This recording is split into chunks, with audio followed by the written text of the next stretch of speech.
Oula, mais les lunettes, ça devient sérieux. On va parler de sujets très sérieux ces après-midi. Je suis à fond.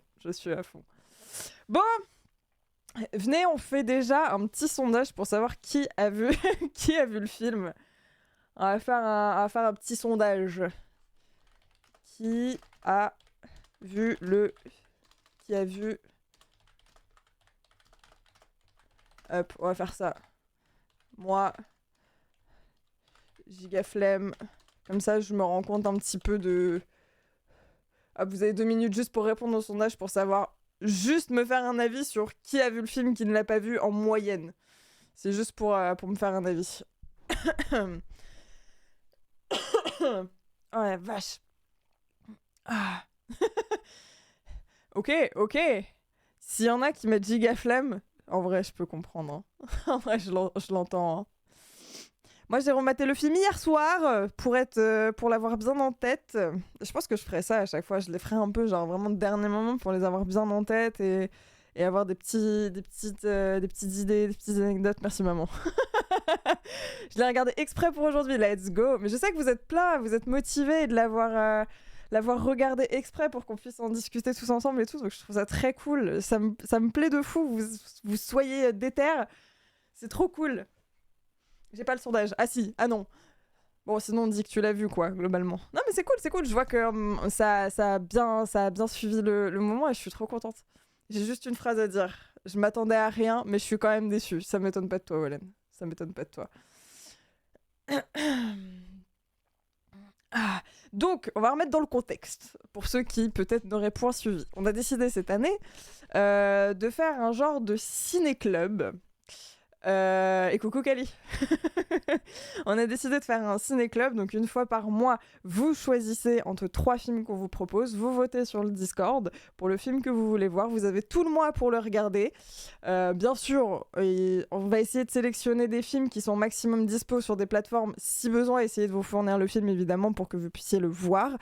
Et à la fin du mois, on détermine une date et on en papote tous ensemble. Et voilà, et donc... Aujourd'hui, on inaugure le tout premier film du Ciné-Club et vous aviez choisi La Cité de la Peur. Et oui, et on vous fera le reveal, effectivement, je vous ferai le reveal tout à l'heure des 3 prochains films qu'on a sélectionnés et ça sera à vous de choisir le film qui sera à regarder pour le mois de février. Et je vous rappelle que le mois de février est un mois plus court que les autres, donc vous aurez un peu moins de temps. Voilà. J'ai eu peur au tout début du film que ça soit comme ça pendant tout le long. Non, effectivement.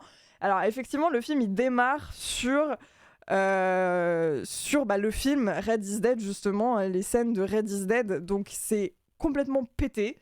Les scènes sont jouées de manière horrible, l'image est horrible, le tueur est nul, toutes les séquences sont nulles, mais c'est exprès parce qu'effectivement c'est dans un contexte de le film est pourri et il faut justement montrer que le film est nul pour la suite. Et salut Daily Drum, je passe du Coca Light, mais avec mon groupe on a sorti un nouveau titre aujourd'hui. Alors, salut Deli. En vrai, tu sais quoi, je serais chaud. Et en même temps, c'est culotté comme premier message sur un chat que tu connais pas.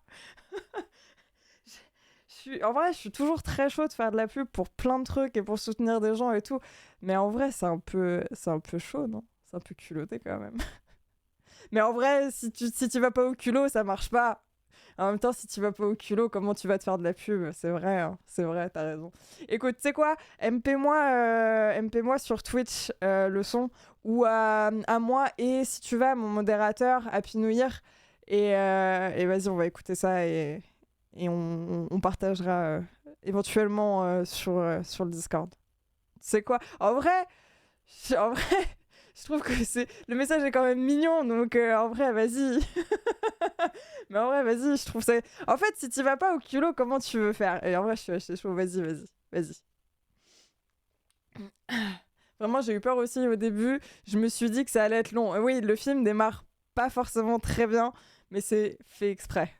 C'est complètement volontaire. Sur un bon condensé de vannes en quelques minutes, oui, en plus de vannes absolument nulles. Après, le film est vraiment constitué que de ça. Le film est constitué que de vannes nulles. Mais là où je trouve le film très intelligent, c'est qu'ils vont chercher des vannes là où tu ne les attends pas. C'est-à-dire que toutes les phrases premier degré, ils vont plonger dedans. Ils vont tout faire premier degré. Et ça, j'adore.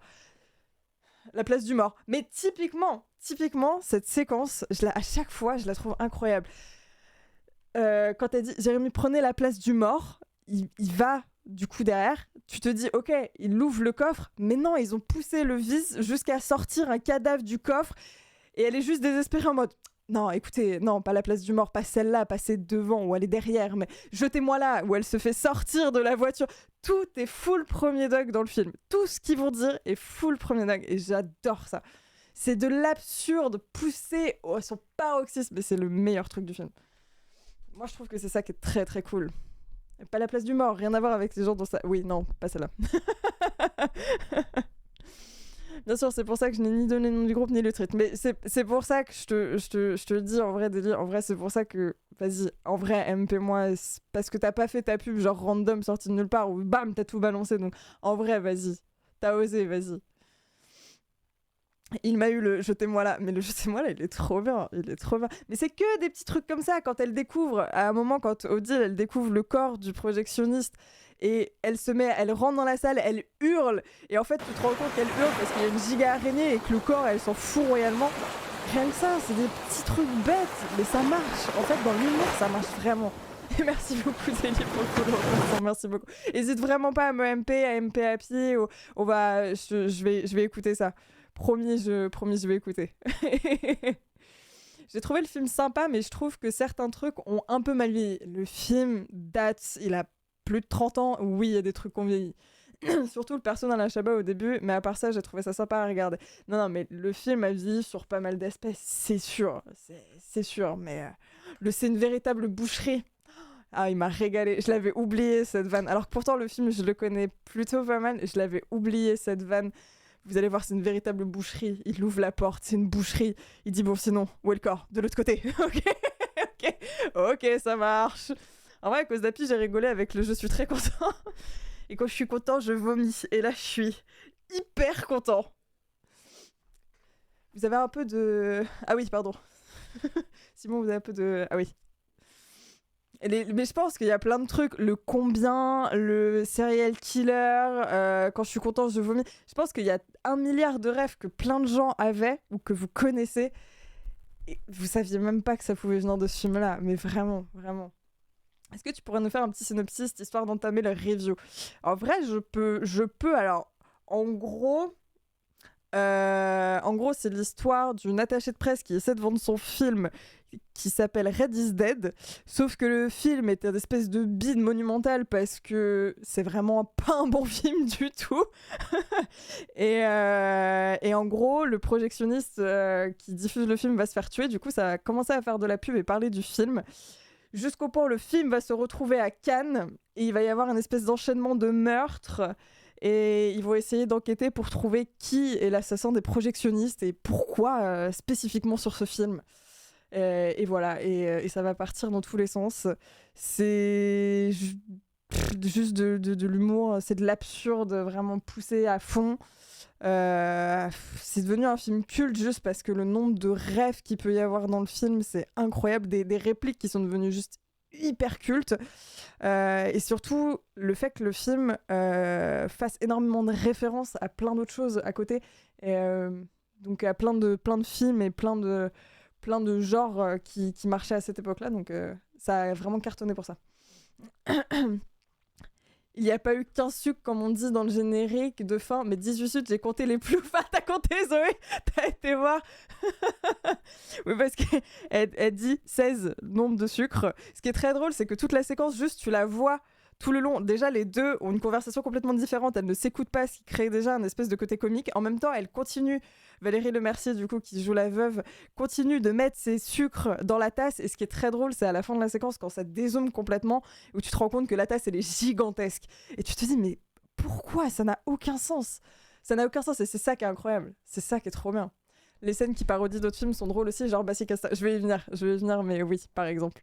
Ce que j'aime bien aussi, quand tu connais les nuls en film absurde, top secret, incroyable. Et il faudrait que je regarde, je connais pas du tout celui-là.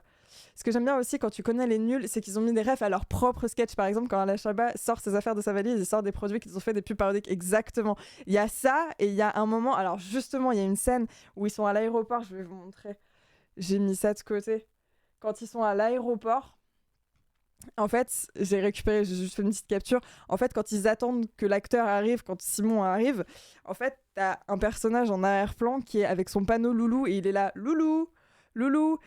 Et d'un seul coup, cette femme-là fait oui, c'est moi, et hop, ils partent. Et en fait, c'est une ref qu'ils ont fait à une pub parodique qu'ils avaient réalisée des années avant pour un parfum. Et en fait, c'était une pub qu'ils avaient fait. Et en fait, ils ont vraiment mis plein de références à leur propre sketch. Non, non, pas celle-là, pas celle-là. Mais ils ont vraiment intégré plein de refs à leur propre sketch et tout. Et c'est trop bien. Et quand t'as les refs, c'est trop cool. Je vous invite vraiment, si vous connaissez pas assez les nuls, à aller regarder leurs sketchs parce qu'ils en ont fait mais des tas et des tas. Et il y a énormément de références à ça. C'est l'humour des nuls, les jeunes, c'est notre contre-culture des vieux. Moi, j'adorais regarder les sketchs des nuls quand on était plus jeunes, c'était trop bien. Du coup, la ref que j'avais, que je ne savais pas que c'était dans le film, c'est vous voulez un whisky, juste un doigt, vous voulez pas un whisky d'abord. Et mais giga rêve de fou. Et ça, c'est aussi un truc, si je vous dis pas de bêtises, qu'ils avaient fait dans un de leurs sketchs et qu'ils ont remis dans le film. Il y avait que quand je suis content que je vomis que je connaissais, mais tu vois, il y avait quand même des rêves que vous connaissiez dedans. En plus, j'ai même pas été le voir, je les ai comptés premier deck dès le début. C'est vrai, t'as compté directement parce que c'est notifié du coup dans le générique qu'ils avaient pas mis, qu'elle n'avait jamais été au bout, qu'elle a mis que 15 sucres et pas 16. Après, il y a certaines rêves pointues, si tu ne les as pas, c'est compliqué. Exemple avec les frères Karamazov. Oui, effectivement, c'est un peu poussé parce que si je dis pas de bêtises, c'est une rêve à Dostoïevski. J'arrive pas à le dire. J'arrive pas à le dire, bref, vous l'avez. Dostoïevski. J'arrive pas à le prononcer, c'est terrible. Dostoïevski, je vais y arriver. Bref, c'est une ref à ça et c'est pour ça qu'il arrête pas de le répéter. Mais en fait, merci. En fait, à chaque phrase, vraiment, il se passe un truc. C'est soit une vanne qui vont tourner premier degré, soit ils vont chercher un truc pour orienter vers une blague, soit c'est une ref à quelque chose. Tout le temps. Tout le temps, tout le temps, tout le temps. Non, si je fais ça, vous le voyez. C'est pas grave. Mais du coup, ouais, t'as des refs. Bah, t'as la ref évidente à. T'as la ref évidente à Pretty Woman, évidemment, où t'as tout le truc de shopping et tout ça. T'as effectivement la ref à Basic Instinct. Si vous avez pas la ref, c'est cette scène-là, quand elle arrive et qu'ils font l'interview. Et toute cette scène-là, c'est vraiment dans le mood Basic Instinct, où du coup, elle mange sa choucroute, alors qu'en fait, la scène dans le film, elle est assez sexualisée. Il y a une espèce de tension entre les deux personnages principaux. Et en fait, eux, pour casser un peu ce truc-là, du coup, ils ont fait genre, elle bouffe une choucroute et c'est un peu le côté sexualisé, mais qu'ils ont tourné un peu à la dérision. Enfin bref, ils ont tourné un peu ce truc-là et c'était super intéressant. Mais la scène est trop bien foutue parce que vraiment, en termes de plan de caméra, de mouvement et tout, ils ont vraiment repris les mêmes codes que dans Basic Instinct. C'est trop bien. La karaoke, c'est d'anthologie, mais bien sûr, bien sûr. Ah, mais bien sûr. Les nuls, c'est clairement pas ma génération et j'ai pas regardé avec ma mère. Et j'ai regardé avec ma mère déjà trop bien et puis elle m'a expliqué plein de rêves et c'est ça qui est trop cool. Mais c'est pareil, les parents ils nous ont montré les sketchs des nuls quand on était plus jeune avec mon frère et c'est trop bien. En fait, je trouve que t'aimes ou t'aimes pas, en fait, c'est un peu comme les inconnus, c'est-à-dire que ça a marqué des générations et ça nous a ouvert à un certain type d'humour qu'on fait plus tellement, je trouve, dans l'absurde à ce point-là. Je trouve qu'on n'a plus de gros groupes comme ça. Il y a les Robins des Bois qui avaient un peu ce truc-là après les nuls, qui ont été un peu les descendants des nuls et des inconnus. Et après, je pense qu'on n'a pas eu trop d'autres groupes. Ça s'est un peu essoufflé après. Parce qu'avant, t'avais encore le Splendide, mais c'était encore une autre génération. Shopping incroyable pour finalement n'avoir rien acheté vraiment, pour au final il se pointe à la première du film dans ses vieilles fringues nulles, vraiment c'est que ça et c'est que des petits détails et des fois ils te laissent des phrases, des petits trucs et ils refont là une référence à cette phrase là un peu plus tard dans le film. C'est que ça, c'est comme dans les films, là vraiment il y a des blagues non-stop, que ce soit au premier ou à l'arrière-plan, mais toujours, il y a des trucs, faut toujours regarder. Mais c'est comme ça qu'il faudrait que je regarde du coup. En vrai, oui. Et Coconut Steak, c'est ici qu'on parle de whisky, tout à fait. C'est très fort de prendre des refs et de les détourner en absurde. Moi, je trouve que c'est très fort. Qu'on aime ou qu'on n'aime pas le film, je trouve qu'on ne peut pas leur enlever le fait qu'ils ont été très ingénieux et très intelligents sur plein d'aspects. Et c'est là que c'est très fort parce qu'en fait, à la base, c'était pas le réa du film, c'était pas censé être du coup lui, c'était censé être un autre. Et en fait, un réalisateur à qui ils ont proposé a refusé parce qu'il a trouvé que le film était trop bête et il voulait pas le réaliser, et du coup ils ont pris le réa des sketchs des nuls, et en fait qui de mieux pour faire ça parce qu'ils les connaissaient hyper bien, je pense qu'ils connaissaient leur délire et leurs conneries, et je pense que ça a été le meilleur truc à faire que de le prendre à la réa, quoi. Je vous préviens que cet entretien risque de ne pas être enregistré. Il n'y a pas trop de groupes qui font de l'absurde comme ça, c'est surtout des humoristes seuls. Ouais, mais c'est ça, en fait, on a vachement perdu cette dynamique je vais revenir là, de groupe, tu vois, vraiment de collectif d'humour, vraiment, où ils font des trucs tous ensemble. D'ailleurs, j'ai appris ce matin qu'il y avait des refs à la Cité de la Peur dans GTA 4 et C'est vrai? Ah ouais, genre quoi? Par contre, ce style d'humour, Jonathan Cohen l'a bien repris. C'est vrai que Jonathan Cohen, c'est vrai qu'il a un peu ça, en fait. C'est vrai qu'il a il a un peu successeur de ça. C'est vrai que dans le style, il y a un peu de ça. Nombre de phrases cultes qu'on sort qui nous ont marqué vraiment. Ça a tellement marqué. Mais c'est ça qui est fou, c'est que en fait, il y a plein de gens qui sortent des rêves de la Cité de la Peur et des phrases cultes, mais sans savoir que ça vient de là. C'est fou, mais tu sens clairement une patte dans certains humoristes comme Arnaud de sa mère, je trouve, qui fait de l'absurde. C'est vrai, c'est vrai. Mais tu vois, genre, j'ai découvert il y a peut-être 4-5 ans vraiment les Robins des Bois, très tardivement du coup. Et je me suis dit, ouais, c'est fou parce qu'on fait vraiment plus ça. Et c'est pareil, ils font des sketchs, ils poussent vraiment super loin. Les délires et tout, ça part dans tous les sens. Mais c'est vraiment, vraiment une génération qui a suivi ça, quoi. Je reviens sur le strip, ça marche, Kali. Bon courage pour le trajet. À plus tard. Sachant que l'écriture du film a duré 1 an, il n'y a pas eu de réécriture dans le tournage. C'est impressionnant. C'est comme les bronzés font du ski, c'est devenu culte, les répliques. Mais c'est ça, en fait. C'est des films, tu sais pas pourquoi, mais en fait, je pense que c'est l'intelligence d'écriture et des vannes fortes, vraiment. Je pense que ça a vraiment marqué juste par l'intelligence des vannes. Je crois que c'est ça. Prochaine étape, OSS 117. En vrai, oui. En vrai, OSS 117 est aussi un bon successeur de ça, je pense. Ouais, parce que c'est vrai que c'est dans l'absurde. C'est pas autant poussé en termes d'absurde, mais ouais, ça va couper, chérie. Quand ils font tout le passage en mimé, ou juste ils font eux-mêmes les bruitages. Waouh, tu fais vachement bien le chat, ouais, je sais. C'est incroyable. Je l'ai pas vu, faudrait que tu le vois aussi. En vrai, faudrait que tu le vois. Le nom de certains succès, genre Red is Dead. Ah, quand tu finis Red Dead à 100%, incroyable. Et dans GTA 4, la phrase et après son crâne, paf, pastèque dans une mission. Oh non, ils ont vraiment créé ce genre de truc, c'est incroyable. Oh, c'est incroyable. Ah bah, je vous le retranscris pêle-mêle. Hein. Tu bluffes, Martoni. J'ai plein de rêves qui viennent de ce film, mais c'est fou. Bah, tu vois, comme quoi, au bout d'un moment... Très méta comme film, je crois que c'était l'un des premiers du genre en production française. C'est assez impressionnant, moi, je trouve, quand même. Et le succès que ça a pu avoir après coup, moi, je suis assez étonnée, quand même. Non, c'est assez incroyable comment ça a marqué, et encore 30 ans après, tu vois, je pense qu'il y a 1 milliard de trucs à dire sur le film. Mais vraiment, ça serait un giga kiff de rencontrer genre juste des membres de l'équipe et de leur poser plein de questions, genre, mais comment vous avez eu cette idée-là? Pourquoi vous avez eu cette idée-là? Comment vous avez fait ça? Juste 1 milliard de trucs. La course-poursuite entre Karamazov et le tueur quand ils sont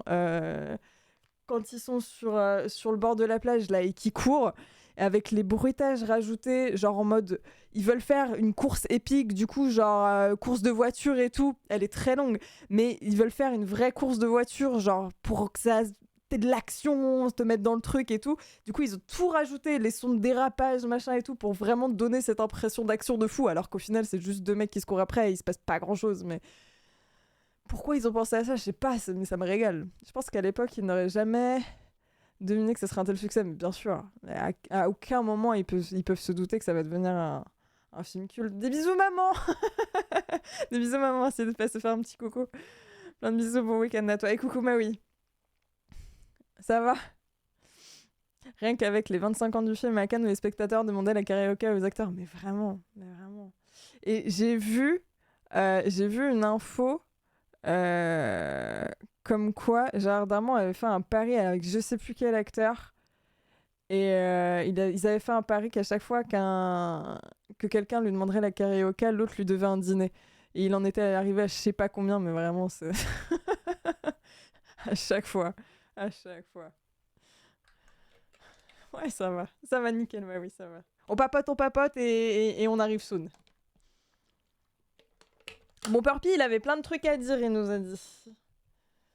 Bon, globalement, qu'est-ce que vous avez pensé du film? Est-ce que en majorité ça vous a plu quand même? Ou est-ce que. Ouais, c'était sympa, mais sans plus? Est-ce que vous avez pas aimé ce qui s'entend aussi, hein? On peut pas tous aimer les mêmes trucs, hein.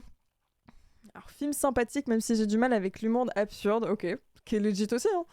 Ce n'est pas le genre de film que je reverrai, mais je comprends pourquoi il est cool par sa réplique. Ouais, non, mais une fois pas deux. Ouais, j'entends, ça peut ne pas plaire, hein.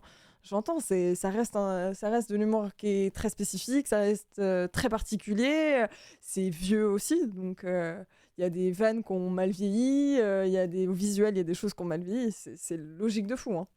C'est comme Spielberg qui touche un pourcentage sur chaque produit dérivé de Star Wars vendu. Non mais lui, Spielberg, il a eu le pif, hein. Il a dit à Lucas, je sais que ça va marcher. Vas-y, viens, on fait des paris. Viens, on fait des paris. Il a été si smart. Anecdote d'ailleurs sur Gérard Darmon, il ne comprenait pas toutes les blagues, voire pas beaucoup, mais il faisait confiance à l'équipe pour que ça soit drôle. Comme quoi. Comme quoi. Des fois, tu te dis, bon, je sais pas trop ce que je fais, je sais pas trop ce que je raconte, mais on y va. On verra bien comment ça se passe. Ça m'a plu, mais je pense pas que je le reverrai. Non, mais legit en vrai, hein. Je comprends tout à fait. On sent que c'est un bon vieux film, mais drôle, donc vraiment ça passe. Allez. Non, je n'avais pas préparé le pavé. Non, pas du tout. Murphy, t'as répondu très très vite à ma question. Troisième visionnage, je crois, je découvre encore des trucs. En fait, c'est ça qui est cool, c'est que des fois, même en connaissant bien le film, des fois tu retournes sur des rêves ou tu redécouvres des trucs. Et c'est vrai que connaissant bien le film, et là j'ai pris le temps de mettre sur l'ordi, et donc en fait j'ai pris le temps de mettre en pause à certains moments pour lire des trucs. Parce que des fois il y a des petits détails, des trucs marqués à droite à gauche, sur les journaux, machin, il y a des trucs assez marrants. Et j'ai vraiment pris le temps de revenir en arrière, machin et tout. Je me suis vraiment penchée un peu plus sur certains détails du film. Et des fois, je suis en mode, oh, j'avais jamais fait gaffe à ce truc. Et c'est incroyable. Et Ben Purpy et Olen, bon, voilà. Bon, Olen, on savait. Je savais qu'il il était réticent au film dès le départ. J'aime beaucoup l'absurde et connaître les répliques cultes avant de voir le film m'a permis de voir le film un peu différemment. Je trouve le film très intelligent dans sa construction. Moi, c'est ça que j'aime beaucoup, Moi, c'est pour ça que je trouve que c'est un film culte, parce qu'il est très intelligent dans sa construction, effectivement. Les vannes sont toujours bien amenées, je trouve. On a beau dire, même si on rigole pas à toutes, je trouve qu'elles sont quand même toutes tournées de manière assez intelligente, et puis le nombre de rêves qu'ils font, que je trouve très très cool, hein. Je pense qu'ils ne s'attendaient pas à ça, clairement, oui, je pense. J'adorais de nouveau, découvert quand j'étais jeune, et je trouve que dans le général, ça a pas trop mal vieilli. Je suis très peu film français, mais ce film est une exception, très content de l'avoir dans ma collection de DVD, une pépite. Let's go, Marie. Trop bien. T'as des idées pour le prochain ciné-club? Ouais, je vais vous en parler. Je vais vous en parler, ça arrive. Sachant que l'on parle d'acteurs qui passent de la télé au cinéma, et ce n'était pas courant en France en tout cas. Oui, c'est vrai. C'est vrai que c'était pas un truc assez évident, et c'est vrai qu'ils étaient cantonnés au rôle de... Je pense que pour eux, ça a été compliqué en plus de sortir de ça, tu vois, cantonné du rôle d'amuseur de galerie à la télé, et passer à faire ce format-là, mais en long métrage. Je pense que ça a dû être compliqué pour eux. Je fais mes devoirs, donc je vous mets ce que j'ai trouvé. Le film est truffé d'erreurs volontaires, comme des accessoires qui changent de place d'un plan à l'autre, des personnages qui se déplacent instantanément, ou des micros visibles. Ouais, genre typiquement à la fin, vraiment pile la scène de fin où ils sont en train de se dire au revoir et ils partent, et après il y a toute la conversation de mais qu'est-ce que ça pouvait bien dire, ODIL. Et en fait, tu vois vraiment sur Alain Chabat, tu vois vraiment son micro, mais vraiment, hein, t'as sa veste qui est complètement poussée, tu vois complètement le micro et tout. Enfin, il s'en foutait complètement, hein. C'était un hommage au film de série B et aux erreurs techniques qu'on retrouve dans les productions à petit budget. C'est trop bien. J'adore l'absurde, la preuve, je m'aime. Le crissement de la foule sur le tableau, c'était effroyable. Par contre, bah, pour bien faire chier tout le monde, hein. Moi, il y a un truc, je sais pas pourquoi. Je sais pas si c'est une ref avec quelque chose et j'arrive pas à savoir quoi. Pourquoi ils détestent autant les chats dans le film? Je ne sais pas pourquoi c'est une ref. Parce que dans Red is Dead, dans le film, il y a un chat, il prend des coups. quand ils sont dans l'escalier, il y a un chat qui prend des coups. Enfin, à chaque fois, les chats, ils prennent tarif. Et je ne sais pas pourquoi. Et alors, est-ce que quelqu'un a trouvé une info là-dessus? Mais je sais pas, ou une ref. Je sais pas à quoi ça fait référence. Mais vraiment, parce que c'est des créatures de Satan. Ah, peut-être. Peut-être ça. Et je sais pas pourquoi, spécifiquement le chat. Les journaux du film qui se reprennent sans se relire. T'es à la faucille et au marteau, tu as la saucisse de marteau. Putain, mais quand je l'ai vue, celle-là, j'étais en mode, mais non, j'avais jamais fait attention. Mais oui, c'était incroyable. J'étais en mode, mais non, ils sont trop smart. Oh, c'est incroyable. Je viens de réécouter une chronique de France Inter dessus, mais la karaoke est une ref des films, des as. Ça ne sera. Ça ne serait. Quoi? Je sais pas.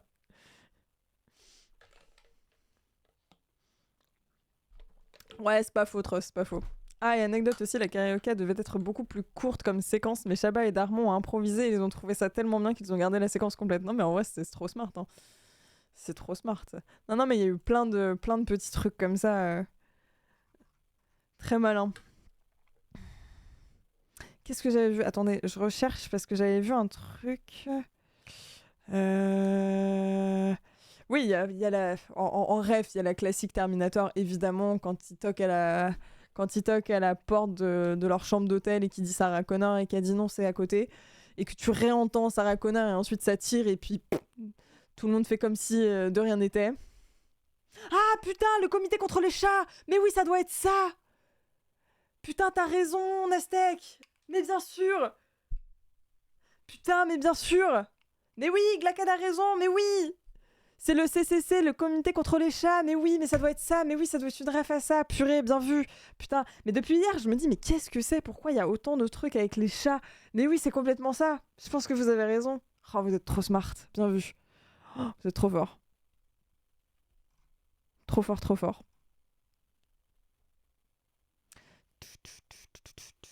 Parce que c'est des créatures du diable, arrête! Même après des années, tu découvres des trucs, c'est bon. Mais oui, mais parce que tu penses pas toujours à tout. Tu sais, comme ils peuvent inclure tellement de refs, t'as tellement de trucs dans tous les sens que tout capter, c'est impossible. Même des années après, tu te dis, ah purée. Mais oui, c'est ça, le comité contre les chats. Mais bien sûr. Mais bien sûr. Mais oui, complètement. Réplique culte aussi, je me suis dit, mais ça, il y a peut-être plein de gens qui la connaissent, mais qui savent pas d'où ça venait. Alors que revoilà la sous-préfète. Ce truc-là, mais vraiment, genre, plein de fois, je l'ai vu passer dans des mèmes, des conneries. Plein de fois, je l'ai vu passer, et plein de gens ne savent pas que ça vient de là. Alors que revoilà la sous-préfète. Pas ma faute si c'est vrai. Non, c'est pas vrai. Pas tous. Certains. Pas tous. Après, je te dirais, ce matin, ça a été l'enfer entre les deux chats, mais yes. Anna Chabat disait avoir été très inspiré d'un film de Ken Shapiro où il y avait vraiment beaucoup de méta et de brisage du quatrième mur, où une bagarre pouvait passer d'un studio de tournage à l'autre, où il tournait une comédie musicale. Mais c'est trop bien. C'est trop bien de faire ça. Non, mais tu sens que de toute façon, ils ont été inspirés de 1 milliard de trucs. 1 milliard de trucs. Coucou Winin, j'arrive, on parle de mon film préféré. Ton avis du coup, Winin, sur la Cité de la Peur? C'est en ça aussi que ça en fait un film culte pour moi. Tu le revois encore et encore et tu redécouvres les refs au fur et à mesure. Mais clairement, clairement. Même si la première fois que je l'ai vu, ça m'a fait fondre le cerveau, je l'ai pas pleinement apprécié. Non, mais peut-être qu'effectivement, une fois... En fait, t'as des films comme ça, je trouve, où le voir une première fois, en fait, il y a la moitié des trucs que tu passes à côté. Parce qu'en fait, t'es focus sur l'histoire et tu découvres l'histoire. Et du coup, il y a 1 milliard de trucs que tu comprends pas. Et en fait, quand tu les revois, tu te dis « Ah ouais, ok !» Je comprends mieux. Une fois qu'en fait, t'arrives à passer outre l'histoire principale, parce que là, t'as à la fois l'histoire du coup de Red is Dead et du film et des meurtres, mais en même temps, à côté, ils ont voulu introduire une espèce d'histoire nulle avec Martoni, genre il y a un grand méchant et tout. C'est vraiment histoire de dire, on a rajouté ça pour faire genre c'était un film un peu genre thriller, policier et tout, alors qu'on s'en fout, mais complètement. On s'en fout royalement. Même le tueur, dès le début du film, on sait qui c'est. Et on s'en fout. C'est même pas l'intérêt. En fait, l'histoire, elle tient juste sur les vannes, c'est tout. Le scénario, en fait, on s'en fout un peu. Juste, ils ont brodé autour. Ils ont fait, alors ça va être ça, ça, ça, et nous, on va broder autour avec que des vannes. Vous voulez juste une info perso dessus? Allez, vas-y. D'ailleurs, le film est une belle critique du Festival de Cannes et beaucoup de scènes ont été tournées là-bas, mais au départ, ils n'avaient pas l'autorisation de festival, mais ils ont quand même tourné des scènes sans autorisation et réussi à avoir les autorisations après avoir tourné. Ce qui est drôle d'ailleurs, c'est quand tu regardes la scène de Pretty Woman, si tu fais attention, ils sont en train de tourner dans la rue et tout, mais je pense qu'ils ont tourné un peu à l'arrache parce qu'en fait, il y a énormément de gens derrière eux et tu regardes la moitié des gens qui sont derrière, regardent la caméra et regardent ce qui est en train de se passer. Ils sont complètement genre, tiens, il y a un tournage, qu'est-ce qui se passe? Tu sens que c'est pas du tout des figurants et la moitié des gens sont là, genre random. Alors que l'histoire, en réalité, j'ai l'impression qu'on s'en fout. Mais oui, on s'en fout complètement de l'histoire en fait. Et la première fois, je te jure, ça m'a fait bugger. Mais oui, l'histoire dans le film, on s'en fout. C'est juste les vannes.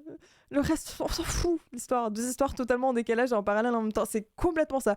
Tu te dis, mais pourquoi? C'est quoi le rapport avec Martoni? Le mec, c'est un politicien véreux, je sais pas quoi. Ils essaient de l'arrêter.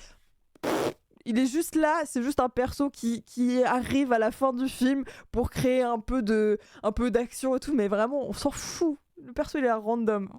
Il se moque de Cannes, mais pour montrer leur amour du Festival de Cannes. C'est un peu ça. C'est un peu ça. La toute première fois que je l'ai vu, la première fois que le film passait à la télé, j'avais 8 ans, j'étais avec mes parents et ma grande sœur ensemble dans la nuit après avoir vu le film. Elle a accouché. Non. Oh putain. Ah oui, du coup. 3, 2, 1, paf, pastèque. Et du coup, c'est resté, c'est devenu un truc qui a marqué. Oh, c'est marrant. Mais du coup, ça a créé un vrai lien, genre, avec le film, en fait. C'est marrant, c'est marrant. C'est ce que j'adore, c'est du série B adapté, caricaturé, mais c'est assumé et c'est ce qui le rend si bien. Mais c'est ça. Et perso, c'est vraiment ce que j'aime. Vraiment, je pense que à chaque fois, c'est ce que j'aime dans les films, c'est vraiment des films qui se moquent des films de série B et qui, du coup, n'ont pas honte d'aller et de pousser les curseurs au max de l'absurde et du ridicule et du débile aussi, hein, parce que on va pas se mentir, il y a vraiment des trucs débiles, mais ils aiment pousser ça à fond et j'adore ça. J'adore ça. Et typiquement, je trouve que dans Mad ID, tu vois, on en parlait avec Perfil l'autre jour, je trouve que dans Mad ID, ça pousse les curseurs à fond du film d'horreur, tu vois, de série B. C'est vraiment ça. Ça pousse les curseurs à donf et ça marche trop bien. Et il y a des scènes nulles et il y a des trucs bêtes et débiles, mais ça marche trop bien.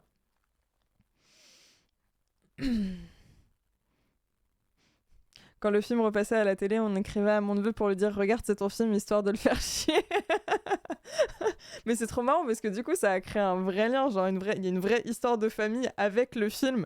Mais t'imagines, genre, pour un réa, pour une équipe de tournage, pour des acteurs, genre, de savoir que du coup, le film a un vrai lien avec une histoire de famille et un truc. Enfin, pour eux, c'est juste s'ils apprennent ça, c'est juste incroyable de dire ok, l'œuvre à laquelle j'ai participé, ce film qui nous tenait vraiment à cœur de faire et tout ça, il a atteint ce point aussi où il est devenu cultissime et il a une importance et des fois il a des rêves carrément hyper particulières chez certaines personnes. C'est trop bien. C'est incroyable de pouvoir se dire ça aussi. Je fais une pause glouglou. C'est beau quand même. C'est beau d'en arriver là.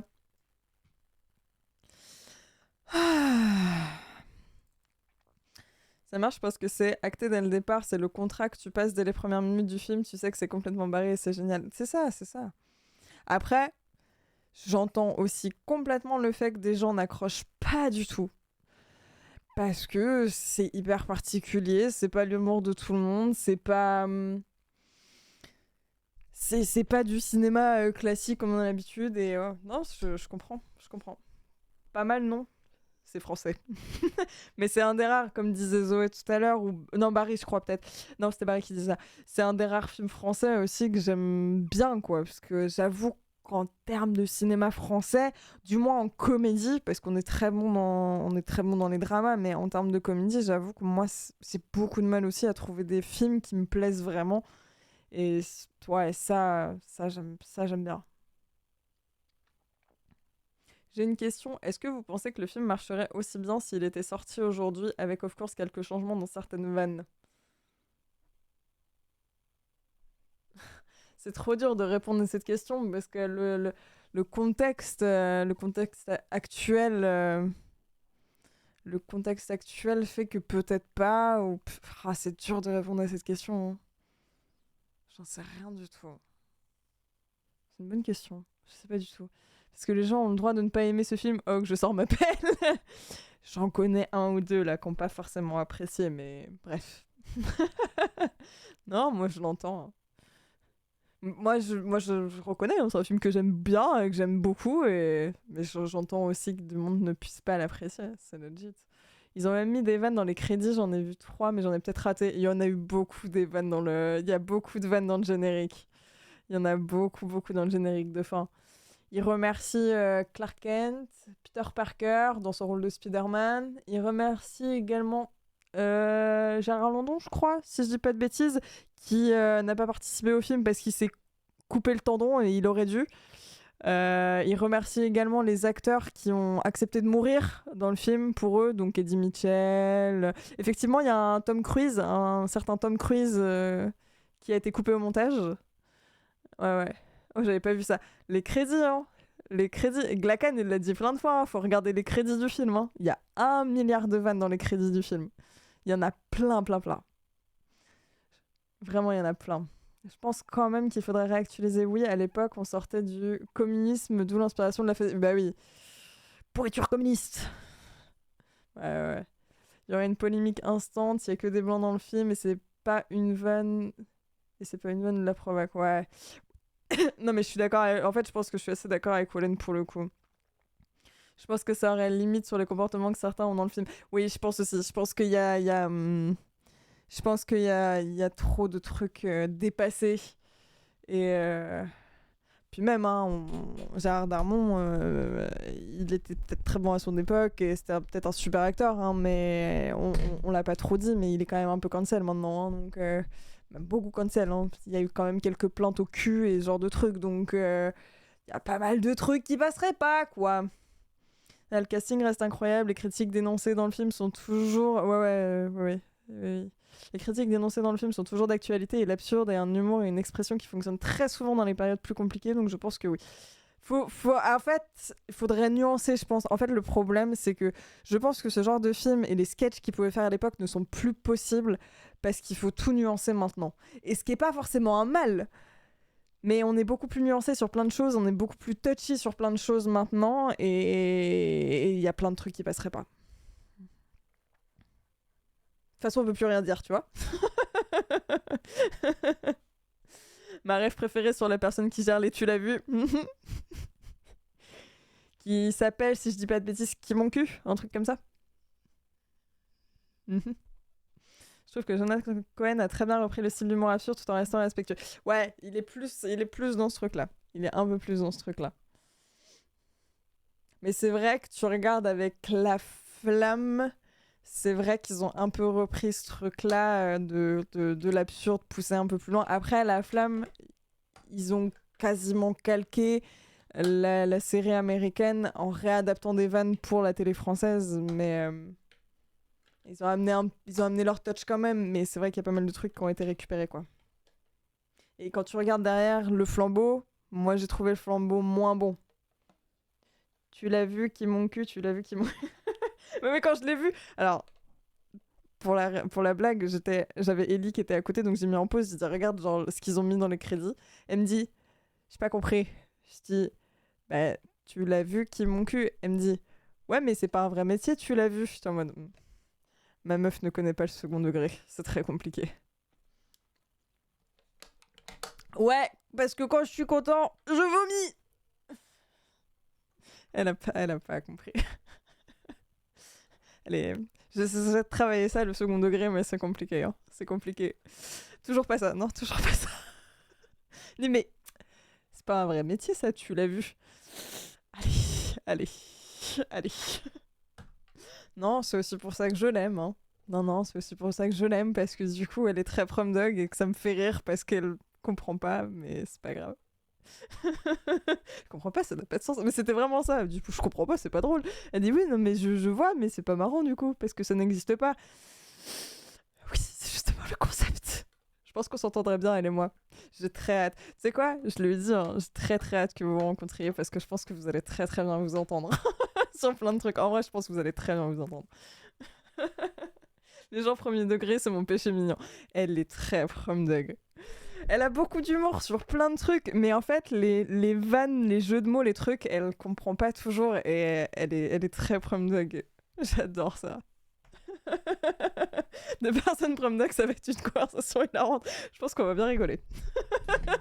Je pense qu'on va bien rigoler. Bon, quelle heure est-il? 14h18. Bon, est-ce que je vous annonce peut-être les prochains? Bon, écoutez, je suis ravie en tout cas que vous soyez investi autant et que ça vous ait plu en tout cas et que vous soyez motivés du coup à regarder le film. On va continuer sur cette belle lancée. Ah, attendez. Et un autre angle plus en ouverture du coup, truc dont je t'ai parlé hier, Oiseau, mais le film est devenu une banque à répliques des mêmes avant l'heure, sauf que forcément à l'époque il ne le faisait pas du tout. Il ne le faisait pas du tout pour ça, mais est-ce que vous pensez aujourd'hui que ça soit des films, des séries ou juste de la création en général réfléchissent certaines répliques chorégraphiées en pensant à ce que ça devienne un mème, une trend TikTok ou autre? Alors, franchement, je pense qu'une majorité non. Je pense qu'une majorité non.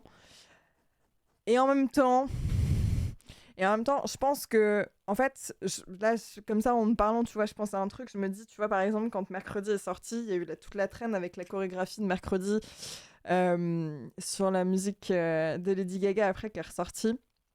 Je pense, sur le coup, c'était clairement pas fait volontairement, mais je pense que plus ça va, plus ça doit être réfléchi. Je pense que...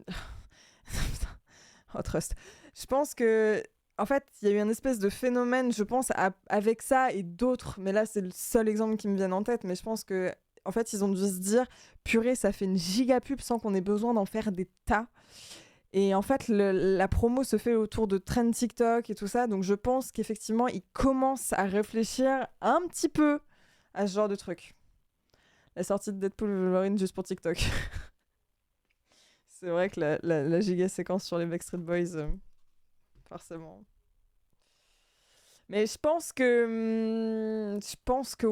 qu'ils réfléchissent un peu comment faire la promo de films ou de séries, sûrement de plus en plus, sans avoir à vraiment dépenser en fait en promo eux-mêmes. Parce que t'as tout un budget promo, les affiches, les interviews, les machins, les avant-premières, bref, où il faut faire parler du film. Mais en fait, TikTok est devenu un outil hyper puissant pour ça, donc je pense que plus ça va, plus ils réfléchissent à qu'est-ce qui pourrait donner une accroche et faire parler. Je pense que film et série, pas vraiment, mais je me demande surtout pour les clips de chansons. Bah, les clips, clairement. Non, mais je pense que si film-série, je pense que doucement mais sûrement, je pense qu'on y va. Un petit peu. Je pense.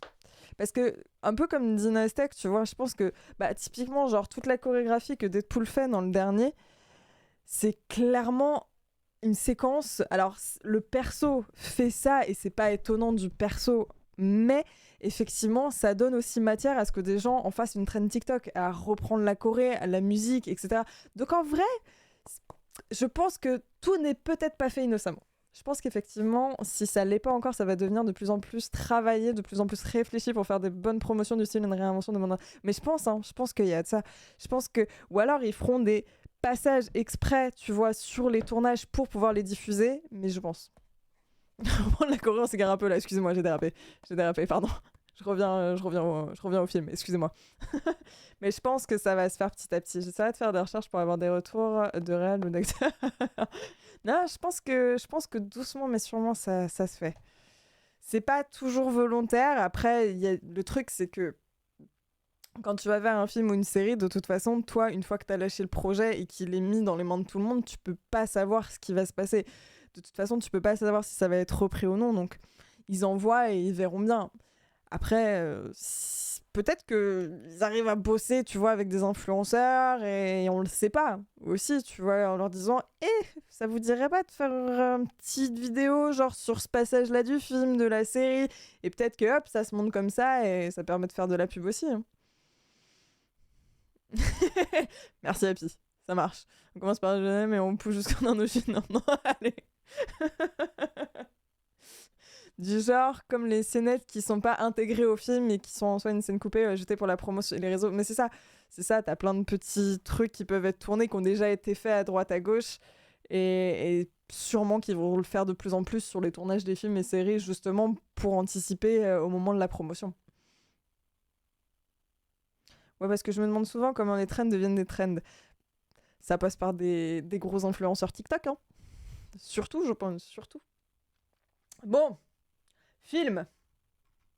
Film pour le mois de février. Alors, pour les mêmes, je pense pas, par contre, c'est la magie. Ouais, les mêmes, je pense pas. Mais les trends TikTok, c'est encore différent. Après, je regarde que très peu de comédies, c'est pas mon style de film de prédilection. Non, mais je comprends. Du coup, pour le mois de février, on s'est décidé sur des genres un petit peu différents.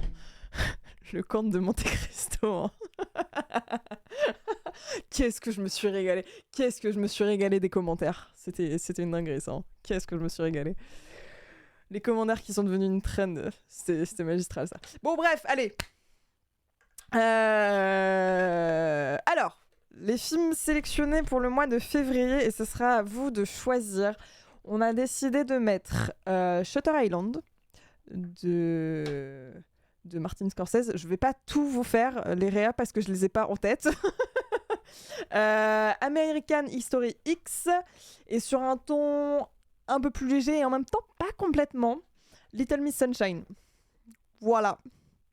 3 films américains, de sujets complètement différents, de genres différents. Voilà, on vous fera... De toute façon, on va vous mettre un petit mot sur le serveur Discord. Je vous mettrai un petit synopsis à chaque fois avec le réa, l'année, et on vous fera un petit visuel.